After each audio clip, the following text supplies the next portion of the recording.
Welcome to Healing, Not Heal, where we will talk about all things mental health and holistic wellness in a very transparent and culturally competent space. And for this moment and this time, I just wanted to reflect on something briefly. Not going to be a long discussion, but a video had came across my timeline and it made me think. It was talking about the Black loneliness epidemic, and of course, a lot of it is systemic in a sense of, oppression is working in the way that it should, capitalism is working in the way that it should, white supremacy is working in the way that it should, patriarchy is working in the way that it should, so much that there is so much burnout, exhaustion, and discontent within our communities and exacerbated within our Black communities because of what we experienced, that some of us, not all, because I am a strong believer in Black love and I am surrounded by a lot of beautiful Black families and marriages around me, so I know they exist. I'm probably the only one not, and happily married. So I know it exists, but it has caused such distension amongst us that it appears as if there is just no room for reconciliation or repair. And I think that part is the most damaging, and the most destructive part is that we have these conversations that are very cyclical and very dehumanizing and very disparaging to each other. But where are the conversations of repair? And I think we lack repair because we lack accountability. And I talk about that a lot with self-responsibility, because we can't hold other people accountable. We can't have boundaries for other people. We can only have them for ourselves. But we get so far from the conversation of repair, although we recognize what the issues are, and we are still steadily blaming each other. And, I think there is room for ownership, definitely, when it comes to how women have been treated. And it's not to negate what men have experienced, but I think in order to push families forward, there definitely has to be reconciliation and repair. And there's just so much abuse, neglect, and harm that women have experienced that it's traumatizing to not reconcile, to not take accountability, to not have empathy and understanding for the plight of women and what we've experienced throughout, this time, that it just makes the conversation even more difficult to have. And it seems as if women are beating up on men, but I genuinely believe from the core of it, women are just saying, see me, help me, listen to me, support me, protect me, value me. Did I say help me? Because I see a lot of women in counseling, and a lot of their complaints in their relationships and their marriages, help with children and household things, having a helpmate, scheduling doctor's appointments, actually knowing the kids' teachers, things like that, picking out school clothes, picking out, the things that there are so many nuances of life that women plan for, and we're such community members that we have to think of all the things all the time. And I think men are more linear thinkers, more logistical. So it's not to say that they don't care, or it's just a matter of like we have our divine roles, right? And it's not in a heterosexual sense. I just think people either just have more feminine energy or masculine energy, and we've gotten out of balance and what that looks like. And I think coming back to personal responsibility of walking in the truth of being the man or woman that you say you want to be, living in that truth, having integrity in that truth, and so that we can love each other better in this world.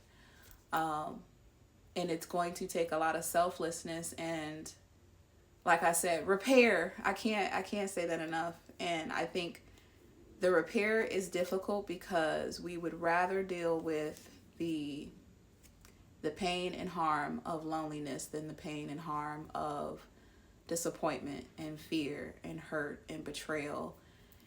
And to think that our emotions have driven us to this point and have controlled the narrative of our social interactions and our relationships so much that we can't see people in their humanness and their flaws and their grace to love them to repair. That's the difficulty. And I struggle with that too. And I think this past year I have learned a lot about over explaining what I need and how I feel about certain things to get people to show up in a certain way that I felt like I needed them to, versus showing up for myself in that way and then offering them what I have left. And I hate to say it like what I have left, but that's genuinely, and you give people more than what you have on certain occasions, but you know, I think if you can learn to love people from your access, right? Again, this journey of self-discovery and self-love and finding wholeness with yourself. I think once you can find that wholeness within yourself and that fulfillment within yourself, and then love people from your access, the disappointment, the betrayal, the neglect, and this is just speaking from my own experience, it hurts less because you know you didn't necessarily give everything you have and was left with nothing. And a lot of people won't understand that because, you know, the people pleasing and the lack of boundaries, those are the things. And I think some people can be too rigid with their boundaries too. But those are the things that we overextend ourselves, and then we feel resentful when we don't get what we want, or it's not reciprocated, or it's not how we envision. And again, a lot of that is us projecting what we would do in those situations or how we feel people should show up, instead of, I showed up for me in this way. I am so in love with myself and I'm doing for myself, and here's what I have for you. And if you give back to me, then I appreciate it. But if you don't, I still have all of this and I'm still a whole person with or without you. And so I am getting to a gracious part in my life that I am effortlessly letting people walk. I'm not going to say in and out my life, but flow freely out or into my life in a way that I see fit, right? You know, flowing in and out my life doesn't mean you get to play these abandonment issues with me. However, my attachment to you isn't where, you know, you make or break my existence and I internalize how you treat me. And it's like, oh, what did I do? What did I say? Did I do? So beyond that point in my life where it's like, if you want to show up, you show up. If you enjoy my essence, you enjoy my aura, I'll see you. If you want to be in my life, actions will speak and I will reciprocate that. But I am so much in a place of loving people where they're at, that is the repair. That there's no animosity, there's no resentment. And if you need me, if you want something, pick up the phone and call, and I'm here. But it doesn't have to be this adversarial men versus women, mom versus daughter, sibling versus sibling, friend versus foe. Just all the extra nonsense to help validate our feelings and why it didn't work. You can genuinely just leave people where they're at and wish them the best. And no harm, no foul. Send them off with love. Hope that they get the lessons that they need to evolve in life. You hope that you receive the lessons that you needed to learn in life through that situation. And just be blessed to know them and be blessed to walk away from that situation a whole being. Because some people have walked away from situations losing their mind, losing their soul, losing parts of their body, being hurt, harmed. And I am just blessed every moment that I get to walk away from a situation, just learning from it. And that's it. That's all. It's not life or death. And no offense, I ain't got no kids with nobody. So it's just kind of like, take the life lessons that you receive in this life and just keep it moving. And it doesn't have to be all of this hatred and animosity or just... And I know I feed into it sometimes. I do. I do. And I will hold myself accountable to that in a sense of I'm going to call a spade, and when niggas ain't shit, I'm going to tell them. I'm going to tell them every time. But that doesn't mean I don't love you. That doesn't mean that I don't hold space for you or grace for you, or that, I wouldn't be there to support you.